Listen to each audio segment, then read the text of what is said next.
Jadi kalau ada orang mau berhaji, berumrah, jangan dulu lihat duit, lihat Allah maha hebat, qudratullah, innallaha ala kulli syai'in qadir. Itu dulu, itu rahasianya hadirin yang mulia. Allah dulu. Ya, jadi kalau mau yang berkorban sapi, berkorban unta, kalau di Saudi sana ya, berkorban kambing, yakin dulu Allah bersama saya. Kalla inna ma'iya rabbi sayahdin. Dikala orang lain mentok, putus asa, tidak ada jalan, orang beriman, pewaris Nabi, yaitu para ulama, abidin, salihin mengatakan kalla, enggak mentok. Inna ma'iya rabbi sayahdin. Allah bersama saya. Allah yang akan berikan saya petunjuk jalan keluar. Jadi orang beriman, apalagi yang sering naik masjid, nggak boleh ada pesimis. Hatinya luas, cintanya kepada Allah. Walladzina amanu asyaddu hubban lillah. Cintanya kepada Allah luar biasa. Cintanya kepada manusia tanpa pamrih, karena Allah aja udah. Pertanyaannya, Pak Kiai, Ustaz, antum suka marah? Saya marah. Sama santri saya marah. Kalau santri nggak pernah saya marahin. Tapi saya dendam? Enggak, saya nggak pernah dendam. Alhamdulillah. Marahnya hanya saat itu. Dendam saya hilangin. Karena saya tahu dendam itu akan merusak hati saya, jasmani dan rohani saya. Saya tahu itu. Makanya saya tidak boleh membahayakan diri saya. La darar wa la dirar. Tidak boleh membahayakan diri sendiri dan tidak boleh membahayakan orang lain. Kembali kepada kajian semula, yaitu akhlakul karimah. Hadirin yang mulia, Rasulullah SAW mengatakan, sesungguhnya orang terbaik di antara kalian adalah yang paling bagus akhlaknya. Orang yang dalam perkataan, perbuatan, lahir dan batin menggunakan cara-cara yang terpuji. Ini orang punya adab dan akhlak yang mulia. Kenapa saya pakai jubah, saya pakai topi putih? Karena saya ingin menggunakan cara-cara yang terbaik, terpuji saat berpakaian. Betul tidak? Betul tidak? Sekarang menggunakan cara-cara yang terpuji, apakah hanya saat berpakaian? Enggak. Saat berbicara, gunakan cara yang terpuji. Saat Anda bertetangga, gunakan cara yang terpuji. Saat Anda mengajar ilmu syariah, gunakan cara yang terpuji. Di Bandung ada, ini musibah, ini lagi terkenal nih. Ada seorang, dia sebetulnya bukan ulama di Bandung ini. Dia bukan ulama, dia adalah murid santrinya teman saya. Dia bukan ulama, dia ngaji sebentar, kuliah, buat pesantren. Karena tidak menggunakan keimanan yang benar, ilmu syariah yang benar, akhirnya dia perkosa santri-santrinya. Berapa puluh? Berapa? 20-an. Yang hamil belasan orang. Lahirin anak semua. Allah, musibah. Kenapa bisa terjadi di Bandung seperti ini? Tadi iman lemah, ilmunya lemah, adabnya rusak. Dan ini bisa menimpa banyak orang. Orang awam, siapapun. Makanya Sayyidina Muhammad SAW mengatakan, "Ma taraktu ba'di fitnatan adarra 'ala rijal minan nisa." Setelah aku wafat, fitnah terbesar bagi kaum lelaki setelah aku wafat adalah apa? Kaum wanita. Berapa banyak laki-laki yang dia rusak karena perselingkuhan, yang dia hancur oleh perzinahan, hancur. Berapa banyak pejabat hancur karena wanita. Oleh karena itulah Bapak Ibu yang mulia, ayo, as-saum junnatun, puasa ini perisai. Jadi kalau kita melaksanakan saum fardhu, saum sunnah, kita akan dibentengi dengan puasa ini.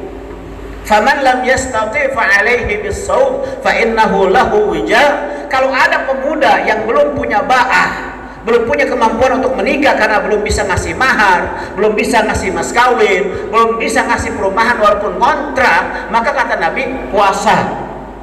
Kenapa? Dengan dia saum akan Allah Subhanahu wa taala hancurkan atau akan Allah hentikan, akan Allah minimalisir hasrat libido seksual dia. Itu puasa, junnah, perisai. Maka hadirin yang dimuliakan Allah Subhanahu wa taala, Sayyidina Muhammad juga mengatakan dalam riwayat yang lain apa? Al-birru husnul khuluq wal ithmu mahaga fi sadrik wa karihta an yattali' alaihi an-nas, rawahu Muslim.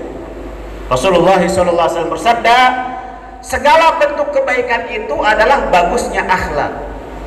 Jadi sebetulnya albir, kebajikan-kebajikan itu menunjukkan bagusnya akhlak. Karena kata para alim ulama kita, akhlak itu satu ramah. Yang kedua kaful adza. Akhlak itu adalah tidak akan mengganggu siapapun. Yang kedua tuh. Yang ketiga akhlak itu adalah badlul ma'ruf.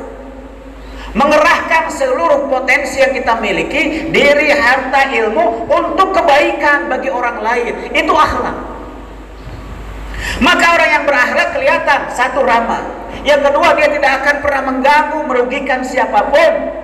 Yang ketiga orang yang punya akhlak baik, dia akan senantiasa keberadaannya, dirinya, hartanya, jabatannya, ilmunya bermanfaat, menjadi sebab kebaikan, keselamatan, kesejahteraan bagi dirinya, keluarganya, masyarakatnya, bangsa dan umatnya.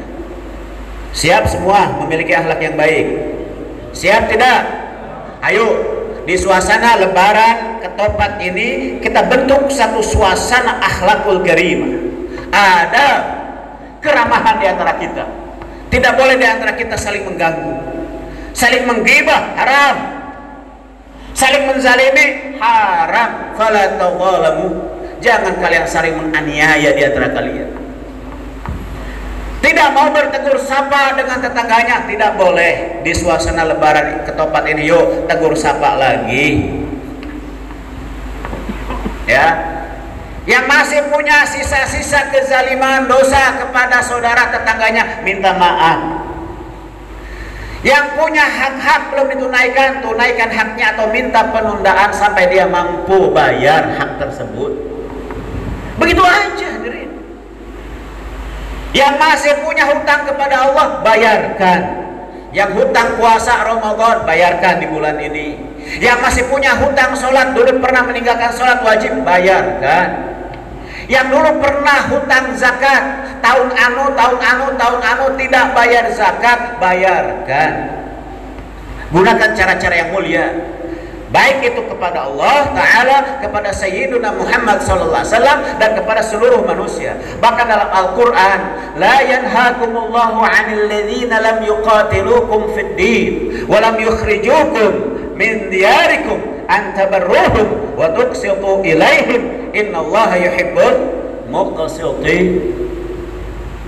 Allah berfirman dalam Al-Quran, kita orang Islam, Allah tidak melarang kita untuk berbuat baik dan berbuat adil kepada orang-orang kafir, selama orang-orang kafir itu tidak memerangi kita, tidak mengusir kita. Kembali ke akhlak yang mulia, hadirin yang mulia. Jadi akhlak yang mulia itu satu, dia ramah. Yang kedua, dia tidak mau merugikan siapapun, mengganggu siapapun, apalagi kepada orang-orang mulia. Sayyidina Muhammad SAW mengatakan dalam banyak riwayat, barang siapa yang tidak memuliakan ulama-ulama kami, yang kedua tidak menghormati orang-orang tua kami, yang ketiga tidak menyayangi anak-anak yang lebih muda, maka falaisa minni, bukan termasuk golonganku. Orang yang suka menghina para ulama, tuan guru, ustadz, bukan golongan Nabi. Nauzubillah min dzalik. Orang-orang yang tidak menghormati orang-orang tuanya, bukan golongan kami, kata Nabi. Nauzubillah. Orang-orang yang tidak sayang kepada yang lebih muda, bukan golongan kami, kata Nabi. Bahkan Rasul Sallallahu Alaihi Wasallam ketika beliau wafat, akan wafat, pesan beliau apa? Satu, ummati, umatku, pesan nih. Ini umat, kata Nabi. Umat Rasul itu ada dua, satu ummatul ijabah, yang kedua ummatul dakwah. Ummatul ijabah, umat yang sudah menerima Islam, gitu, kita orang Islam. Yang kedua ummatul dakwah, umat yang perlu didakwahi, yaitu orang-orang kafir. Nabi pesan sebelum wafatnya, ummati, ummati, umatku, umatku. Ketika beliau SAW mau wafat, beliau tidak teringat Fatimah, Aisyah, enggak. Yang beliau sangat tekankan ummati, ini urusan umat. Yang kedua as-shalah, salat. Makanya Ahlus Sunnah wal Jamaah sangat memegang teguh satu keimanan yang benar, yang kedua salat, terutama berjamaah. Jadi saya berharap nih bapak-bapak, ibu-ibu yang mulia, nanti subuh tetap ramai seperti ini. Amin. Insya Allah orang-orang yang mulia ayo jadi imam. Tadi sudah saya bilang di sini ada Tuan Guru Hilwan, ada Ustadz Mahsun, ada Tuan Guru Jul, ada Ustadz yang ayo jadi imam bareng-bareng, berganti-gantian. Saya juga minta yang sudah jadi hafiz Quran dari pesantren-pesantren dalam luar negeri didaulat jadi imam sekali-kali. Dibiasakan, dilatih, tujuannya takliman, tadriban, boleh dalam syariah. Ya, didominasi oleh ulama-ulama hafiz yang sudah senior, itu dominasi. Sekali-kali dimajukan untuk melatih mental mereka supaya mereka terbiasa memimpin umat di masa depan. Amin ya rabbal alamin. Silahkan. Ada yang mulia. Ayo. Dalam suasana lebaran ke tempat ini ayo. Apa? Suasana tadi akhlakul karimah dihidupkan. Suasana saling berbagi, ayo. Bapak-bapak coba minta maaf nanti ke istrinya yang kurang ngasih nafkah, minta maaf ke istrinya. Insya Allah gengsi nih, senyum-senyum apa ini. Bapak-bapak kaum lelaki yang masih kurang baik sama istrinya, minta maaf, tunaikan hak istri. Bu, saya minta maaf, selama ini saya kurang ngasih nafkah karena ya saya begini, ya saya sudah berusaha.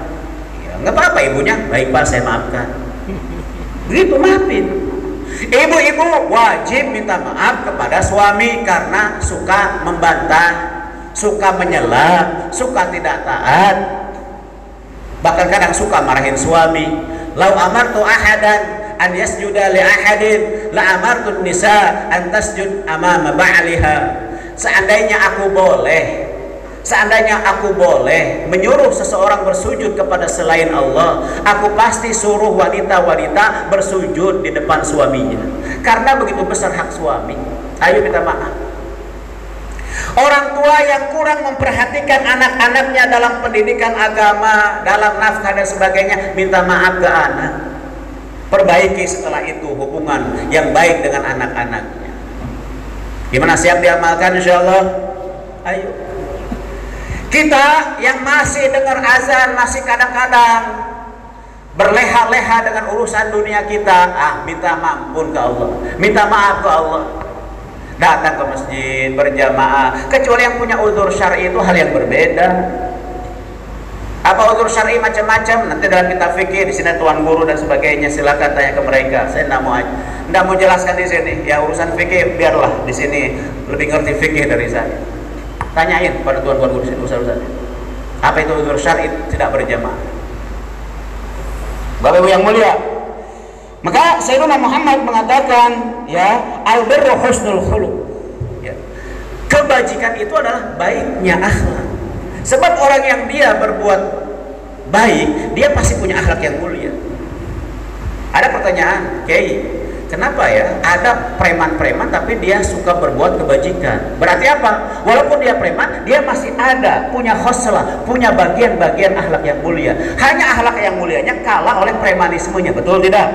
Betul tidak? Tapi dia masih punya tuh akhlak yang baik. Ada pertanyaan, Pak Ustadz, Pak Kiai, kenapa ini orang dia sebetulnya dianggap sampah oleh masyarakat, tapi dia saya lihat masih ada punya kebaikan. Berarti dia masih ada sisa-sisa akhlak mulia dalam dirinya, tinggal ditingkatkan. Masih ada mutiara dalam dirinya. Makanya kita jangan pernah meremehkan siapapun. Dulu Sayyidina Umar bin Khattab radhiyallahu anhu dianggap musuh besarnya Islam, betul tidak? Orang kalau dengar nama Umar, takut. Umar, ngeri, dia langsung menghindar. Tapi ketika dia masuk Islam, dia menjadi pembela Islam nomor pertama, hadirin yang mulia. Bahkan sholat di Masjidil Haram bisa terbuka bebas setelah Sayyidina Umar radhiyallahu anhu masuk Islam. Preman kelas besar, jahatnya luar biasa, tapi ketika masuk Islam, Sayyidina Umar radhiyallahu anhu bela Islam habis-habisan. Khalid bin Walid Dia dulu panglima perang pasukan musuh. Tapi ketika dia menjadi muslim, dia menjadi tentara paling hebat dalam Islam. Sehingga dia punya gelar apa? Saifullahil Maslul, pedang Allah yang terhunus. Jadi kita jangan meremehkan orang. Mungkin orangnya sekarang pemabuk, dia ini, dia penzina, dia koruptor. Satu saat dia bertobat, dia bisa menjadi orang terbaik di masanya. Amin ya rabbal alamin. Kalau orang-orang yang mungkin kita anggap hina aja jangan kita remehkan, apalagi orang-orang yang sudah mulia. Ini ada DKM, ada tuan guru, ada ustadz, ada santri, ada ahli masjid. Apalagi orang-orang ini lebih mesti kita muliakan, hadirin. Jangan menganggap remeh mereka. Maka Bapak Ibu yang mulia, ya, ini sudah jam segini. Biasanya saya berhenti jam segini. Ya. Jadi 5 pesan saya lah cukup lah. Dari awal saya Al-Fakir ngisi di sini sampai ini hari ya ke-6 ke-7 ya. Maka Al-Fakir berpesan 5 perbaikan untuk masyarakat Begal. 1. Dengan lebaran Idul Fitri tadi, sebelumnya ada saum dan qiyam Ramadan, sekarang ada saum sunnah, sekarang ada lebaran ketupat. 1. Islahul yakin wa tauhid. Ayo kita sebagai masyarakat muslim Ahlus Sunnah wal Jamaah Bengkel sekitarnya, yuk senantiasa perbaiki keimanan kita, la ilaha illallah. Makanya ada hadis, jaddidu imanakum, wa qila wa kaifa nujaddid imanana ya Rasulullah, qala akthiru min qawli la ilaha illallah. Perbaharuilah iman kalian. Ditanya, ya Rasulullah SAW, bagaimana cara kami memperbaharui iman? Rasulullah SAW menjawab, perbanyaklah oleh kalian ucapan la ilaha illallah. Maka saya suka kalau saya datang ke Lombok, orang-orang Lombok tuh kalau saya sholat di mana-mana, saya sholat di sini, saya sholat di Sembalun, saya datang ke mana, ke Senggigi, saya sholat di Senggigi, di mana-mana saya di Lombok, pasti habis sholat itu ada zikir la ilaha illallah. Saya suka itu. Berarti masyarakat Lombok dan sekitarnya cinta kepada apa? Kalimat la ilaha illallah. Mudah-mudahan kita semua menjadi ahli la ilaha illallah dikala hidup dan meninggal mengucapkan la ilaha illallah. Amin. Ini yang pertama. Bagaimana cara memperbaiki iman? Nanti ada taklimnya dari tuan-tuan guru di sini, dari ulama-ulama sini. Biar mereka yang menjelaskan dengan detail, dengan tafsir panjang lebar. Kalau saya cuma 6 hari. Karena selesai pulang ke Bandung, ngurus pesantren lagi, mengurus lagi anak-anak yatim kami yang sedang menghafal Quran. Jadi kita pun sama, di Bandung punya urusan juga. Yang kedua, dengan lebaran ke tempat ini apa yang kita mesti islahul ibadah, perbaiki ibadah-ibadah kita, terutama setelah iman sholat. Saya berharap sekali ini bapak-bapak, ibu-ibu yang mulia yang sekarang hadir di taklim subuh ini, kalau dengar azan cepat-cepat ke masjid. Insya Allah pastikan masjid Jami Tuan Guru Soleh Hambalin Bekal ini makmur. Zuhur, asar, maghrib, isya, subuh makmur. Kita ke masjid karena Allah, bukan karena siapa-siapa, karena Allah. Sebab ada orang dia mau ke masjid karena motif tertentu. Akhirnya karena punya motif tertentu dia nggak mau ke masjid lagi. Kita nggak seperti itu. Kita ke masjid karena Allah saja. Saya cinta masjid karena Allah. Wa qalbuhu mu'allaqun bil masjid. Ciri-ciri orang yang Allah nanti kasih rahmat di hari kiamat, hatinya mu'allaq, tergantung, dekat, akrab dengan masjid. Man alifal masjid alifahullah. Barang siapa yang akrab dengan masjid, Allah suka dia, Allah akrab dengan dia. Doa-doanya diijabah. Allahu Akbar. Ayo perbaiki ibadah, terutama apa tadi? Sholat 5 waktu di awal waktu berjamaah. Qobliyah, ba'diyah, sholat sunnah lainnya, ayo amalkan. Kemudian sekarang bentar lagi ini kita sekarang ini sudah Syawal, Zulqa'dah, Zulhijjah, sudah masuk bulan haji. Yang sudah wajib haji, pesan saya cepat-cepat setorkan ONH. Di Bengkel ini ONH berapa, Pak Kades? Berapa sekarang ONH? Ada 39, 40 jutaan. Ayo bapak-bapak, ibu-ibu yang mulia yang sudah punya kemampuan untuk pergi haji, cepat-cepat setorkan ONH. Pak Ustadz, Pak Kiai, saya mau beli motor baru, gampang itu mah. Motor lama juga yang penting bisa jalan, alhamdulillah. Pak Kiai, saya mau beli tanah baru. Kamu kan sudah punya tanah, sudah punya rumah, haji dulu. Pak Kiai, saya mau jalan-jalan ke Eropa. Eropa, Mekah dulu, Madinah dulu. Ya enggak? Pak Kiai, saya mau nikah yang kedua kalinya. Itu sunnah, kamu wajib haji dulu, wajib. Mau nikah dua, nikah tiga, wajib dulu. Ada sini istrinya dua. Ini kalau saya ngomong ini, wah istri saya marah nanti. Langsung dia tuh piring terbang nanti. Wah, ada UFO di rumah saya nanti. Ya, yang enggak wajib, ayo wajib dulu kerjakan, baru yang sunnah-sunnah, baru yang mubah-mubah. Jadi ini pesan saya nih, Bapak Ibu yang mulia, yang sudah mampu setor ONH, dari sekarang setor ONH, karena waiting list daftar tunggu haji makin hari makin lama. Di Lombok berapa tahun? 20 tahun. Kapan kita pergi haji? 20 tahun lagi, masih hidup. Jadi sekarang nih, mumpung masih muda nih bapak-bapak nih ya, bapak-bapak ibu-ibu yang punya kemampuan, kalau ada Pak Kiai, saya sudah haji, ya udah selesai, alhamdulillah, mudah-mudahan haji mabrur. Kalau ada bapak ibu yang mampu dan masih punya anak-anak kecil, dari sekarang setorkan ONH buat anak-anaknya, gimana? Insya Allah, supaya nanti anak-anaknya bisa pergi haji di kala usia mungkin 30-an tahun. Tuh pesan saya. Ya, saya masih ingat dari cerita-cerita tuan-tuan guru di Lombok ini, banyak tuan-tuan guru yang di Lombok ini zaman dulu, ketika anaknya baru masih kecil atau baru beranjak dewasa, diberangkatkan haji. Banyak nggak kayak gitu di sini? Banyak. Nama si fulan, oh hebat nih orang. Ayo, yang sudah wajib haji, setor NH. Dan pesan saya juga, di bulan Idul Adha ini yang sudah siap berkorban, berkorbanlah. Yang di kampung masing-masing, di musola masing-masing, di pesantren masing-masing, tetap pertahankan tradisi mulia itu. Cuman ini masjid jaminya saya minta ayo ditambah korban sapi dan kambingnya. Insya Allah ya. Jadi nanti saya tanya ke Pak Kades, Idul Adha ini berapa sapi? Mudah-mudahan 5 sapi, amin.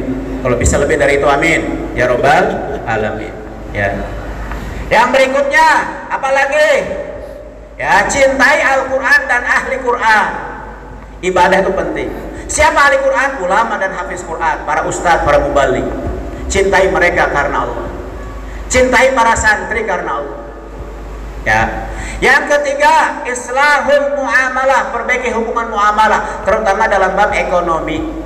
Kemarin saya bahas tentang hutang piutang, bayar. Orang mati syahid diampuni seluruh dosanya kecuali utang. Rasul SAW akan mensolatkan kalau dia nggak punya utang. Kalau punya utang, Rasul nggak solatkan. Sampai segitunya. Dalam beberapa riwayat, ruhnya orang beriman terkatung-katung sampai hutangnya diapain? Dibayarkan. Gitu ya, bisa ya? Ya kan? Ada gitu. Bayar utang. Hutang kepada Allah, hutang kepada manusia. Dan pastikan kita dalam bekerja ini yang halal, jangan ada yang syubhat apalagi haram. Hindari riba. Ya, tipu menipu, jual beli yang goror, jangan. Ustadz, Pak Kiai, itu jual beli goror kayak gimana? Yang tidak terpenuhi syarat-syarat jual beli, baiknya, musyarinya, baiknya, milkutamnya nggak terpenuhi, akadnya nggak terpenuhi. Nanti belajar sama tuan-tuan guru di sini. Yang berikutnya apa? Islahul muasyarah. Di lebaran ke tempat ini pesan saya islahul muasyarah. Perbaiki, solehkan hubungan sosial di antara kita. Ayo, tuh saya lihat tuh, ini ketopatnya udah pada datang nih. Ini minta cepat-cepat diselesaikan nih ceramah nih. Ini wajah-wajah sudah siap makan semua ini. Siap makan insya Allah. Lemas benar, siap makan tidak? Ayo kita makan. Saya juga mau makan di sini sama. Ayo islahul muasyarah wa ashiruhunna bil ma'ruf. Gaulilah mereka dengan ma'ruf. Ya, pesan saya nih, terutama nih remaja. Ini saya remaja, saya lihat berapa orang ya, coba saya hitung ya. Di sini ada remaja ke kanan, ada tuh anak muda tuh, anak kecil. Ini ada remaja tuh, ini ada remaja. Di tengah saya ada remaja, sebelah kiri ada remaja. Nih teman-teman nih, teman-teman remaja, ayo ajak remaja Bengkel masuk ke masjid. Insya Allah, siap? Ya coba remaja ayo. Karena ini pemuda ini warisan aset bangsa. Kalau pemudanya soleh, maka bangsa itu akan soleh. Kalau pemudanya rusak, bangsa itu nanti ambruk. Dan di antara 7 golongan manusia yang akan dinaungi rahmat Allah di hari kiamat, wasyabun nasya'a fi ibadatillah, pemuda yang dia tumbuh dalam beribadah kepada Allah. Maka pesan saya para pemuda, ayo kalian nanti buat musyawarah, ya, dengan musyawarah dengan Pak Kades, dengan Pak Tuan Guru, dengan Pak Ustadz, dengan siapapun, musyawarah gimana caranya pemuda suka dan cinta ke masjid. Buat program-program baik yang membuat pemuda betah ke masjid. Insya Allah buat program-program yang baik, bukan cuma omongan, perlu tindakan. Ya, terakhir dalam kajian ini islahul akhlak, perbaiki akhlak kita. Tadi saya udah bilang, apa itu akhlak? Udah selesai. Nanti tafsir perinciannya di sini ada ustadz tuan guru, tanya mereka. Itu 5 pesan saya kepada masyarakat Bengkel. Ayo, wa kunu ibadallahi ikhwana, jadilah kita semua hamba-hamba Allah yang bersaudara. Insyaallah, innamal mu'minuna ikhwah fa aslihu baina akhawaykum wattaqullah. Orang beriman semua bersaudara. Yuk berdamai dan takut sama Allah kalau kita ribut terus dengan semua umat Islam. Takut kepada Allah kalau kita zalimi umat Islam. Takut hisab Allah berat. Allahu Akbar. Hadirin yang mulia, nah ini saya berharap apa yang Al-Fakir sampaikan dari awal sampai akhir hari ini mudah-mudahan bisa diterima oleh masyarakat Bengkel. Amin. Mudah-mudahan ini bisa menjadi ilmu yang bermanfaat untuk saya yang berbicara dan untuk antum semua. Amin. Mudah-mudahan dengan kehadiran saya di sini menjadi sebab kebaikan bagi seluruh umat Islam. Amin ya rabbal alamin, dan kebaikan bagi terutama orang Bengkel khusus. Ini beberapa pesan saya. Dan yang terakhir, Al-Fakir minta diri. Mudah-mudahan lebaran depan kita ketemu lagi, insya Allah. Atau cukup sampai sini aja? Kita mulai lebaran depan ya. Berarti saya datang lagi insya Allah ya. Insya Allah saya datang lagi. Kata tadi saya cinta orang-orang Lombok ya.